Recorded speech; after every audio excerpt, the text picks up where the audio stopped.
Good morning అండి. అందరూ ఎలా ఉన్నారు? బాగున్నారా? మీ అందరికీ శుభోదయం. ఈరోజు ఈ వీడియో ఏంటంటే, నేను మొన్న పెళ్ళిళ్ళ సీజన్లో బార్డర్లతో డిఫరెంట్ స్టైల్స్తో చేసిన హ్యాండ్స్ మీకు చూపిస్తున్నాను.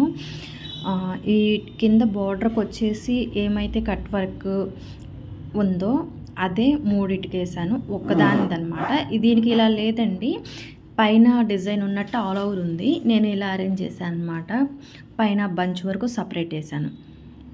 ఈ డిజైన్ లేదండి, కింద బార్డర్కి ఏదైతే వర్క్ వచ్చిందో ఆ వర్క్ అనమాట ఫస్ట్ డిజైన్లో పెట్టాను.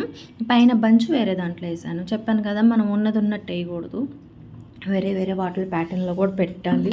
కస్టమర్ని అట్రాక్ట్ చేయాలంటే ఉన్నదే వచ్చినట్టు చూపించకూడదు, వేరే వాళ్ళు వేసిన దానికంటే కొంచెం డిఫరెంట్గా వేస్తూ ఉండాలి. ఆ కలర్ కాంబినేషన్ ఎలా ఉంది, ఈ కలర్ కాంబినేషన్ ఎలా ఉందో చూసి చెప్పండి. నెక్స్ట్ సేమ్ సెకండ్ బ్లౌజ్ డిజైనే, కాకపోతే కలర్ మార్పు. ఈ కలర్ కూడా ఎలా ఉందో మీరు కామెంట్ సెక్షన్లో చెప్పండి. దీని బ్యాక్ కూడా నేను చూపిస్తాను. దీనికి బార్డర్ వచ్చేసి ఇలా ఇచ్చాను, స్టోన్ వచ్చేసి జెర్కన్స్ ఆ బార్డర్లో కూడా పెట్టాను, చైన్ లైన్లా ఉంటుందని చెప్పేసి. దీనికి బ్యాక్ పార్ట్ బుటీస్ అంతా లవంగం బుటీస్ అండి, చిన్నవి చాలా బాగున్నాయి, మక్కల లుక్ వచ్చినట్టు చిన్న డాట్ లాగా. దాంట్లో జెర్కన్స్ పెట్టాను. లుక్ వైజ్ బాగుందని అన్నారు కస్టమర్. దీని కాస్ట్ కూడా బాగానే ఉందండి. అంటే మీకు చూడడానికి సన్నగా ఉన్న టైం అయితే ఎక్కువే పట్టింది. ఫినిషింగ్ ఈ డిజైన్ చాలా బాగా వచ్చిందండి, ఎక్కడ థ్రెడ్ బ్రేక్ లేదు. మన వర్క్ పెట్టే చక్కగా పని చేసుకోవచ్చు అన్నంత హ్యాపీగా అనిపించింది. బాబిన్లో థ్రెడ్ అయిపోతే తప్ప ఎక్కడ బ్రేక్ అవ్వలేదు ఈ డిజైన్. ఒక్కోసారి డిజైన్స్ కోఆపరేషన్ చేస్తాయి, ఒక్కోసారి థ్రెడ్ కోఆపరేషన్ చేస్తాయి. ఇదంతా కంఫర్ట్ అనిపించింది.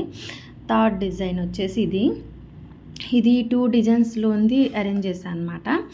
దీని హ్యాండ్ అండ్ బ్యాక్ ఒకటే, కాకపోతే ఈ పైన ఈ ఫ్లవర్ డిజైన్ ఉంది కదా, ఇది వేరే దాంట్లోదనమాట. దీనికి వచ్చి ఇంకా స్టోన్ పెట్టలేదు, మీకు వీడియో పెడదామని చెప్పేసి తీసున్నాను ఆ రోజు, కానీ కుదరలేదు. ఇప్పుడు కుదిరిందనమాట. చాలా బాగా వచ్చిందండి, కస్టమర్ అయితే హ్యాపీ. అండ్ ఇది రా సిల్క్, మీటర్ వచ్చేసి 300 పడింది. ఈ ప్యాటర్న్కి వచ్చేసి కింద బార్డర్కి ఏదైతే ఉందో అది మన క్రియేషన్ అనమాట. అసలు డిజైన్ అయితే మాత్రం ఇలా లేదండి, పైన ఉన్నదే. ఇప్పుడు బ్యాక్ చూసారా, ప్యారెట్, నెమలి, కలిసం ఇవన్నీ అయ్యేస్తున్నాయో సేమ్ వచ్చాయి. హ్యాండ్కి కూడా అలాగే బంచ్ వచ్చింది, కానీ మన క్రియేషన్ కూడా ఉపయోగించాలి కాబట్టి కొంచెం డిఫరెంట్గా కూడా ఉండాలి కదా, రొటీన్ ఉన్నట్టు కాకుండా. అందుకని హ్యాండ్కి ఆ బార్డర్ ఇవ్వడం జరిగింది. వీళ్ళ సిస్టర్దే ఇంకొక బ్లౌజ్ ఉంది, చూపిస్తాను. ఎలా ఉంది కట్ వర్క్, నచ్చిందా? వీళ్ళ సిస్టర్దే పైథాన్ సారీ ఇంకొకటండి. ఈ డిజైన్ కూడా ఆల్ ఓవర్. దీనికి ఈ మధ్య ఒక వీడియో అప్లోడ్ చేస్తాను, ఎల్లో కలర్ వర్క్. అదేమో వేరే ప్యాటర్న్ కలిపాను, దానికి బ్యాక్ పార్ట్ వేరు, వాళ్ళ కస్టమర్ బడ్జెట్లో తీసుకొచ్చా. ఇది వేరు, ఇది వీళ్ళ బడ్జెట్లో తీసుకొచ్చాను. ఇంకా స్టోన్ ఏం పెట్టకుండానే